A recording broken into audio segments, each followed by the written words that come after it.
তারা এই সমস্ত ছেলেমেয়েরা একটু পড়াশোনা করা, মনে করেন মেট্রিক পাস, ইন্টারমিডিয়েট পাস, এই সমস্ত ছেলেমেয়েদেরকে আমরা চাইব যে ভোকেশনাল ট্রেনিং এবং সাথে সাথে ভাষা, বাংলা বলতে পারেন কিন্তু ইংলিশ হয়তো ভালো বলতে পারেন না, বাংলা এবং ইংলিশ সেই সাথে আরবি আমরা যোগ করবো। এবং কোনো কোনো ক্ষেত্রে একটা ল্যাঙ্গুয়েজ মাস্ট হয়, আরবি হইতে হবে, নয় জাপানিজ হইতে হবে, নয় চাইনিজ ল্যাঙ্গুয়েজ হতে হবে, আর ইংলিশ। এই ল্যাঙ্গুয়েজগুলি আমরা শিখে কোনো কোনো ক্ষেত্রে জার্মানও হতে পারে।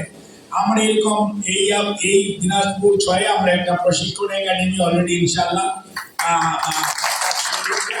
এই জন্য আমরা আপনাদের সহযোগিতা চাই। একটু আপনারা যেহেতু আমাদের পার্টি আপনাদের পাশে থাকার সুযোগ দিয়েছেন, আমরা আপনাদেরকে আশ্বস্ত করতে চাই আমাদের মাননীয় প্রধানমন্ত্রী জনাব তারেক রহমান সহযোগিতা করা, আপনাদের কষ্ট লাঘব করার জন্য সরকারি কর্মসূচি একদম আপনাদের দৌড় গোড়ায় নিয়ে আসা।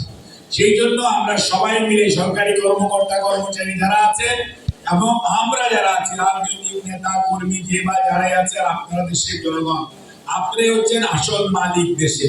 কাজে আমরা চাইব যে আপনাদের সহযোগিতা এবং আমাদের সবার প্রচেষ্টা যাতে আমরা এই বিরামপুর সহ দিনাজপুর 6টি এমন একটা অঞ্চল করতে পারি যেখানে আমরা সবাই ভালো থাকি। খালি আমি একটা কোট মিললে হবে না, সবাই যাতে ভালো থাকে সেই চেষ্টাটা আমাদের করতে হবে। সবাই যাতে 3 বেলা ভাত খেতে পারে, সবাই যাতে চিকিৎসা, অসুস্থ হলে চিকিৎসা পায়, সবার বাচ্চারা যাতে পড়াশোনা করতে পারে সেই ব্যবস্থা করা, সবার যাতে থাকার জায়গা থাকে, সবাই যাতে খেয়ে পরে ভালোভাবে চলতে পারে সেই ব্যবস্থা যদি হয় তাহলেই হবে আমাদের মানবিক বাংলাদেশ, যেটা মাননীয় প্রধানমন্ত্রী চান।